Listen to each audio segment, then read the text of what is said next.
Have you ever wondered how much of your life is secretly ruled by other people's approval? What if breaking free from their judgment was the only way to finally live as yourself? From the beginning of your life, you are trained to chase approval, the gold star on your homework, the smile from a parent, the applause from a teacher. These small rewards seem harmless, but they teach you something deeper than you realize. They train you to depend on others to tell you who you are. Every like, every compliment, every nod of recognition becomes a signal that you are safe, that you matter. But here is the uncomfortable truth. What feels like safety is actually a prison. Because once your worth depends on approval, you are no longer free. You are living on borrowed validation. Nietzsche saw this clearly. He believed that the herd instinct, the need to fit in, is one of the greatest chains on the human spirit. When you crave recognition, you hand strangers the keys to your emotions. A careless comment can ruin your day. An insult can shake your confidence, and even silence can feel like rejection. The irony is that the people whose opinions you fear often are not even thinking about you. Yet, you spend hours rehearsing conversations in your head, replaying what you said, what they meant, what you should have done differently. This is the cage of approval. It looks invisible, but you feel its walls closing in every time you hesitate to act because of what someone might say. Think about the moments when you stopped yourself from speaking the truth. Maybe you wanted to disagree, but you stayed quiet. Maybe you wanted to try something bold, but you waited for permission. Each time, you gave away a piece of your power. Nietzsche would say that in those moments, you were not living, you were performing. A performance written by the herd, directed by their judgment, and acted out by you. And the worst part is you start to forget the difference between the performance and your real self. Here is what no one tells you. Approval is addictive. Every time you get it, it feels like proof you are enough. But like any addiction, it leaves you needing more. The applause that once satisfied you now feels small. The likes that once lifted you now vanish too quickly. So you chase harder, you exaggerate, you polish, you hide your flaws. You become what Nietzsche called the last man, content to be safe and accepted, but hollow, never risking rejection, never touching greatness. But approval has a cost. It costs you your freedom to act without fear. It costs you the courage to make mistakes. It costs you the honesty of your own voice. And once you see that cost, you cannot unsee it. This is the first truth we need to face. The more you crave recognition, the more power you give away. You are not acting from strength. You are acting from fear of judgment.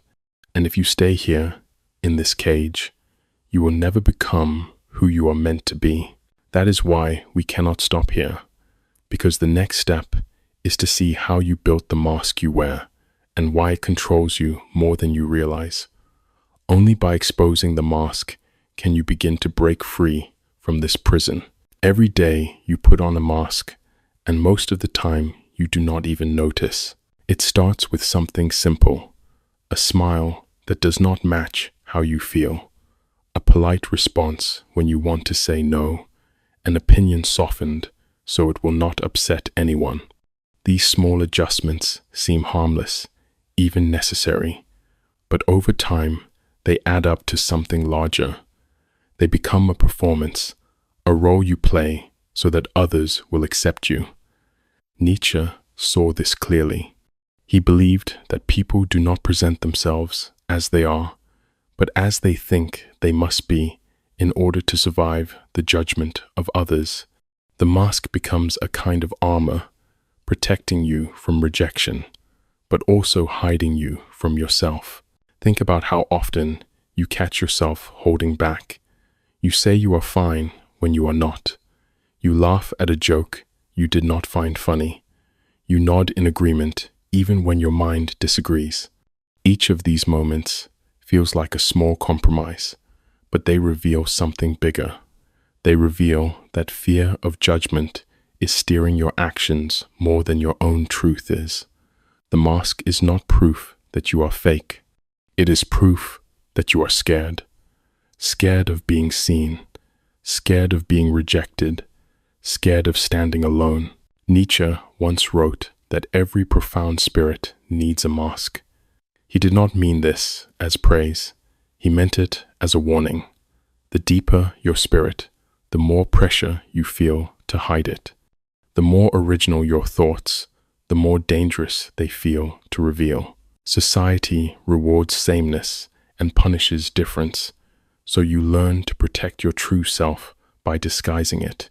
The tragedy is that over time, the mask begins to feel like the real face. You forget what it feels like to speak without hesitation. You forget what it feels like to show yourself without editing. Here is the paradox. The mask does protect you. It saves you from ridicule, from conflict, from the sting of disapproval. But it does so at a cost. That cost is authenticity. Every time you wear the mask, you trade a piece of your freedom for a piece of safety. And slowly, without noticing, the trade becomes your whole life. You become skilled at being agreeable, at being liked, at being whatever version of yourself will draw the least resistance.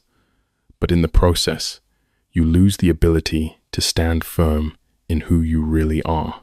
If you look closely, you will notice the cracks, the tension in your jaw when you pretend to agree, the restless feeling after you leave a room where you never spoke your mind, the regret when you replay a conversation and realize you hid again. These are the signs that the mask is slipping, that your real self is pushing against the surface. Nietzsche believed that these cracks are not accidents. They are the truth trying to escape. The mask may keep you safe, but it also keeps you small. And until you see it for what it is, you will confuse survival with living. That is why, in the next step, we must ask where this mask comes from and why you were trained to wear it in the first place. Because only then can you begin to imagine life without it.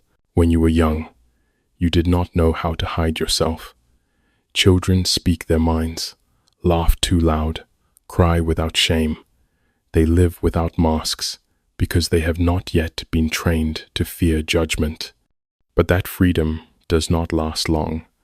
From the moment you enter school, you are taught something subtle but powerful. Approval is survival.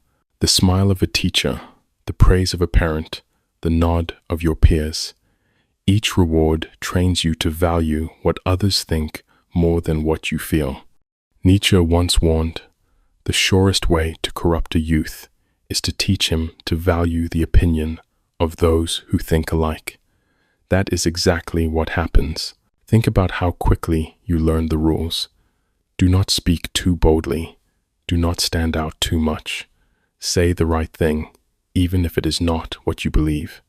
The classroom, the playground, the dinner table, all become places of training. You learn that honesty can be punished and conformity rewarded. You learn to mute your voice to avoid ridicule. You learn that fitting in matters more than being true. What begins as survival slowly turns into habit, and that habit shapes your identity. By the time you are grown, you barely notice the cage you are in. Nietzsche believed this training was one of the greatest dangers to the human spirit. When approval becomes your compass, you lose the ability to create your own values. You stop asking what is true for you and start asking what will be accepted by others. The herd becomes your teacher and individuality begins to fade. This is not natural. It is not who you were born to be. It is something taught, and because it is taught, it can be unlearned. Notice how this corruption works. A child draws something strange and is laughed at, so he learns to copy instead of create. A teenager speaks a new idea and is ignored, so she learns to echo what everyone else already believes. Slowly, the edges of uniqueness are shaved away until only a polished version remains, one designed to cause the least resistance, and society applauds this. It calls you well-behaved, polite, normal, but what it really means is predictable, safe, controlled. Here is the uncomfortable truth. The very things that once made you curious and alive are often the things you were told to hide. Your loudness, your questions, your defiance, your strangeness.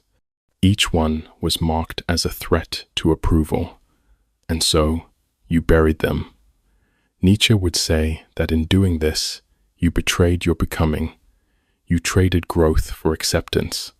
You chose safety over authenticity, but the corruption is not permanent. What is learned can be unlearned. If you were trained to value the applause of the herd, you can train yourself to value your own voice again. The first step is to see the pattern clearly, to realize that much of your fear of judgment is not natural at all, but conditioned. Once you see that, the spell weakens, and in the next stage, you begin the work of creating your own standards, your own inner criteria that no one else can give or take away. At some point, you realize that living for approval is no life at all. You see the mask you wear. You see the training that taught you to mute your voice. And now comes the hard part. How do you step outside the herd without feeling lost? Nietzsche's answer was both radical and liberating. Stop borrowing values from others. Create your own. Build inner criteria so strong that no amount of criticism can shake it. Most people never do this. They measure themselves by external signals. A title, a paycheck, a follower count, a compliment, and when those signals disappear, they feel empty, as if their worth has vanished. Nietzsche would call this slavery to opinion, because if the only proof you have of success is the applause of others, then you are not in control of your life. You are an actor waiting for reviews. Building inner criteria means asking a different question. Not, what will they think? But, does this align with my will? This is a radical shift. It turns the spotlight inward. Imagine writing something, and instead of asking if people will like it, you ask if it carries your truth. Imagine making a choice, and instead of worrying if it looks impressive, you ask if it strengthens your character. Slowly, you stop chasing applause and start building a foundation that no one else can give or take away. Nietzsche urged us to become creators of value, not inheritors of it. This does not mean rejecting every tradition or belief out of rebellion. It means examining them honestly. Do they serve your growth, or do they keep you small? Do they align with your vision of strength, or do they feed your fear of rejection? If they do not strengthen you, let them go. Every time you replace borrowed standards with your own, you reclaim a piece of your power. Here is what makes this so powerful. Once you set your own criteria, criticism loses its bite. If someone mocks your choices, but your choices align with your vision, their words cannot touch you. If someone doubts you, but you know your path, their judgment becomes noise. The power shifts. You no longer live at the mercy of strangers. You live by your own law. Of course, this is not easy. Creating inner criteria means facing silence. It means no longer having a ready-made script to follow. But Nietzsche believed this silence is where greatness begins. Only when you stop performing for others can you hear your own voice clearly. Only when you stop chasing approval can you start chasing strength? Think of it this way.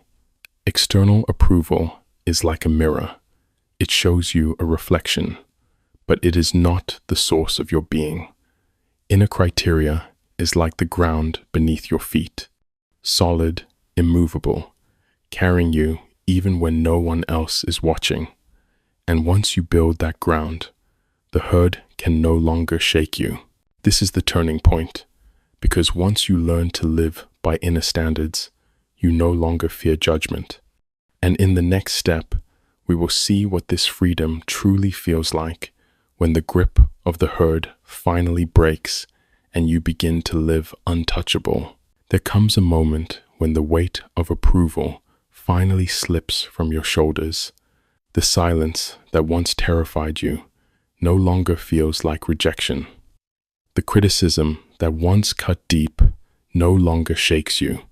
This is what Nietzsche meant by true freedom. It is not indifference or coldness.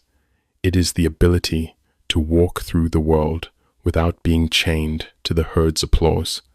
You still care, you still connect, but you are no longer ruled. Think about how much of your life has been spent adjusting, apologizing, and performing. Each decision filtered through the question, will they like this? That question kept you small because its hidden meaning was always, will they allow me to exist as myself? Nietzsche believed that once you stop asking, you discover something astonishing. You were allowed all along. You were simply waiting for permission that no one else had the power to give.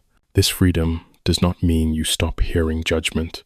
People will still criticize. They will still misunderstand. They will still project their fears onto you. But the difference is that you no longer confuse their opinion with truth. What once felt like a verdict now feels like background noise. The herd has lost its grip because you no longer measure yourself with their scale. Nietzsche's vision was never about rejecting love or community. It was about transforming the relationship you have with them. When you are free from the hunger for approval, your connections become more honest.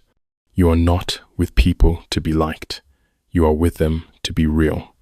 You can love without clinging, speak without censoring, and give without secretly begging for something in return. This kind of connection is deeper because it is not rooted in fear. The herd will always try to pull you back. Its instinct is safety, sameness, comfort. But once you have tasted freedom, you cannot go back to being satisfied with safety. You realize that the only approval that truly matters is your own. The approval of knowing you lived as yourself, even when it was risky, even when it was lonely.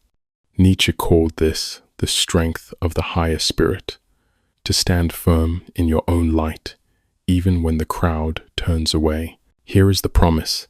When you stop craving their approval, you do not become untouchable because you are hard. You become untouchable because you are grounded. Criticism cannot move you because you know your direction. Loneliness cannot break you because you know your worth. Failure cannot define you because you know it is part of the path you chose, not a verdict from others. This is what it means to be free from the herd, to stop living in fear and start living with unshakable strength, to see that the applause you once chased was never the prize. The real prize was the power to guide yourself, and once you claim it, no one can take it back.